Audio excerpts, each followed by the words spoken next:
எல்லாருக்கும் வணக்கம். இப்ப ரீசெண்டா நேபாள் அப்படிங்கிற ஒரு கண்ட்ரியில ஒரு மிகப்பெரிய ஒரு ப்ரொடெஸ்ட் நடந்துச்சு, ஒரு போராட்டம் நடந்துச்சு. இது உங்க எல்லாருக்குமே தெரிஞ்சிருந்திருக்கும், இல்ல கண்டிப்பா கேள்விப்பட்டிருப்பீங்க. எந்த அளவுக்கு அந்த ப்ரொடெஸ்ட் அப்படின்னு கேட்டீங்க அப்படின்னா, அந்த நாட்டில் இருந்திருக்கக்கூடிய அந்த ஒரு பிரைம் மினிஸ்டர் இருப்பார் இல்லையா, அவரை பிரைம் மினிஸ்டர் பதவியை ரிசைன் பண்ண வச்சு வேற ஒரு prime minister, interim prime minister அப்படின்னு சொல்லுவாங்க, அவங்கள ஒரு லேடியை போட்டு அதுக்கு அடுத்து பிரைம் மினிஸ்டருக்கான ஒரு எலெக்ஷனா நடத்த போறாங்க. அந்த அளவுக்கு ஒரு நாட்டோட ஆட்சியவே கம்ப்ளீட்டா கொலாப்ஸ் பண்ண ஒரு ப்ரொடெஸ்ட், ஜென் இசட் ப்ரொடெஸ்ட் அப்படின்னு சொல்றாங்க. இந்த ப்ரொடெஸ்ட், இதோட போராட்டத்தோட தொடக்க புள்ளி எங்க அப்படின்னு பார்த்தோம் அப்படின்னா, சோஷியல் மீடியா பேன் அப்படின்னு இங்க பல பேர் பேசிட்டு இருக்காங்க. அதாவது ஒரு நிறைய சோஷியல் மீடியா வெப்சைட்ஸ் என்ன பண்ணிட்டாங்க அப்படின்னா பேன் பண்ணிட்டாங்க. நான் சொல்றது including YouTube, Instagram, WhatsApp, Twitter, அதாவது அந்த எக்ஸ் பிளாட்ஃபார்ம், இது எல்லாமே நான் சொல்றேன். அப்ப 26 வெப்சைட்ஸ், சோஷியல் மீடியா வெப்சைட்ஸ் கிட்ட பேன் பண்றாங்க.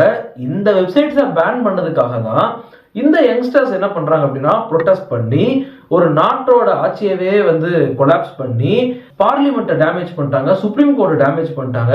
அப்படியே ஒரு லக்ஸுரி ஹோட்டல்ஸ் அப்படின்னு இருக்கும், அதாவது ஆடம்பரமான ஹோட்டல்ஸ், அந்த ஹோட்டல்ஸ்ல ஃபயரை வச்சு விட்டுருக்காங்க. ஸோ அந்த அளவுக்கு ரொம்ப மோசமான முறையில் அந்த ப்ரொடெஸ்ட் நடத்தப்பட்டாலும் ரொம்ப பவர்ஃபுல்லா இருந்துச்சு அப்படிங்கிறது தான் உண்மை. பட் இது எல்லாமே சோஷியல் மீடியாவை பேன் பண்ணதுக்காகவா அப்படின்னா இல்ல, அதுதான் முக்கியம். ஆக்சுவலா என்ன நடந்திருக்கு அப்படின்னா, இந்த கவர்மெண்ட் மினிஸ்டர்ஸ் இருப்பாங்க, இந்த மாதிரி பெரிய பெரிய ஆளுங்க இருப்பாங்க, அவங்களோட பிள்ளைகள், அவங்களோட குழந்தைகள் பார்த்தோம் அப்படின்னா ரொம்ப ஆடம்பரமா இருக்கிறது, அவங்க ஒரு விதவிதமா ஹேண்ட்பேக்ஸ் வச்சிருக்கிறது, அது எல்லாத்தையுமே போட்டோஸ் எடுத்து சோஷியல் மீடியால ஷேர் பண்றது, இந்த மாதிரி இருந்திருக்கு. இந்த போட்டோஸை ஷேர் பண்றது எல்லாத்தையுமே நேபாள் மக்கள் எல்லாருமே பார்த்திருக்காங்க.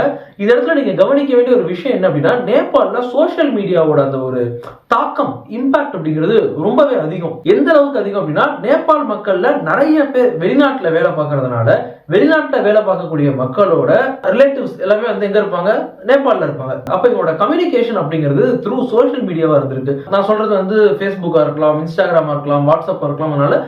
அதனால சோஷியல் மீடியாவோட இம்பாக்ட் அப்படிங்கிறது ரொம்ப அதிகமா இருந்திருக்கு. ஸோ இந்த சோஷியல் மீடியாலேயே இந்த பணக்கார வீட்டு, அதாவது கரெக்டா உங்களுக்கு நான் புரியுற மாதிரி சொல்லணும் அப்படின்னா, இந்த ஒரு பொலிட்டீஷியன்ஸோட குழந்தைகள் பார்த்தோம் அப்படின்னா ரொம்ப ஆடம்பரமா இருக்கிற அந்த போட்டோஸ்லாம் ஷேர் பண்றது பயங்கர ஒரு ஒரு வெறுப்பேத்திருக்கு, ஒரு கடுப்பேத்திருக்கு. யாரு அப்படின்னா நேபாள் மக்களை. சோ அவங்க என்ன சொல்றாங்க, ஆக்சுவலா ஆன் த கிரவுண்ட், பிராக்டிகலா ரியாலிட்டியில அவங்க என்ன சொல்றாங்கன்னா, எங்க மக்கள் வெளிநாட்டுல போய் வேலை பார்க்கறாங்க, எங்க மக்கள் வேலை தேடி கஷ்டப்படுறாங்க, எங்க மக்கள் அவ்வளவு கஷ்டப்படுறாங்க, ஆனா இந்த கவர்மெண்ட் மினிஸ்டர்ஸோட குழந்தைங்க இவ்வளவு ஆடம்பரமா இருக்காங்க, இவங்களுக்கு மட்டும் எங்க இருந்து பணம் வருதுன்னே தெரியல அப்படிங்கிற மாதிரி கேள்வி கேட்கறாங்க. அதுதான் ஹேஷ்டாக் நெப்போ கிட்ஸ் அப்படிங்கிறது. Hashtag nepo baby, hashtag nepo kids, இதுதான் ஒரு பெரிய ஒரு விஷயமா இருக்கு. நெப்போட்டிசம் உங்களுக்கு நான் கரெக்டா சொல்லணும். அதாவது ஒரு அப்பா ஒரு ஆக்டரா இருப்பாரு, பையனையும் ஆக்டராகவே கொண்டு வர்றது அவருடைய இன்ஃபுளுன்ஸ் யூஸ் பண்ணி. ஸோ இதுதான் நெப்போட்டிசம் அப்படிங்கிறது. ஸோ அந்த மாதிரியான விஷயங்கள் நேபாள் மக்களை ரொம்ப வெறுப்பேற்றி இருக்கு.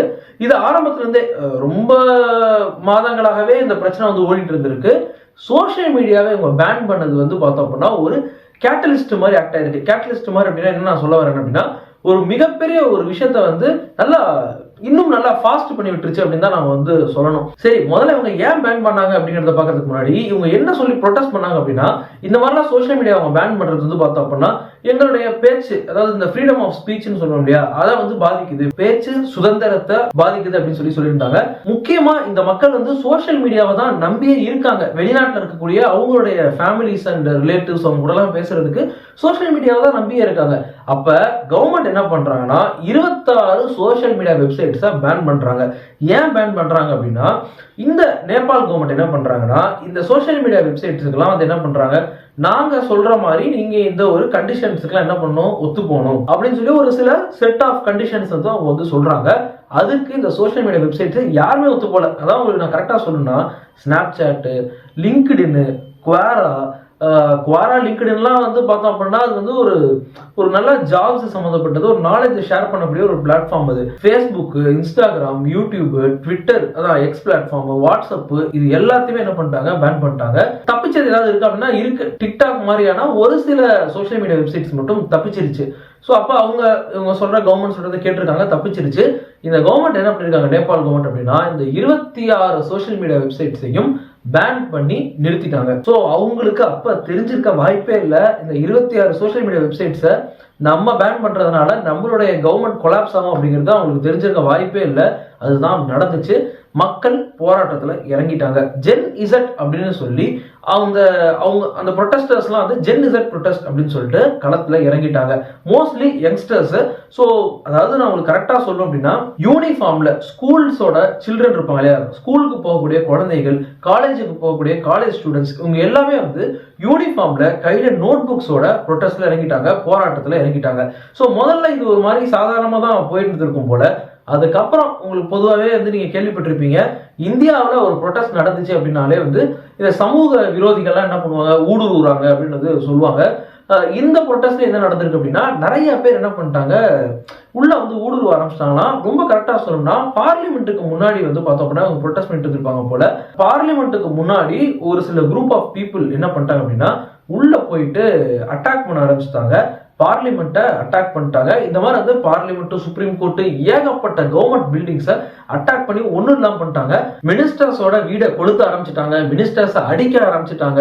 அப்படியே வந்து நாடே பத்தி எரிஞ்சிச்சு. அதான் வந்து உண்மை. உண்மையிலே நான் உங்களுக்கு ஒரு வெளிப்படையா ஒன்று சொல்லணும்னா, எனக்கு அந்த ப்ரொட்டஸ்ட் வந்து எப்படி முடிக்க போறாங்க அப்படின்னு எனக்கு வந்து தெரியல.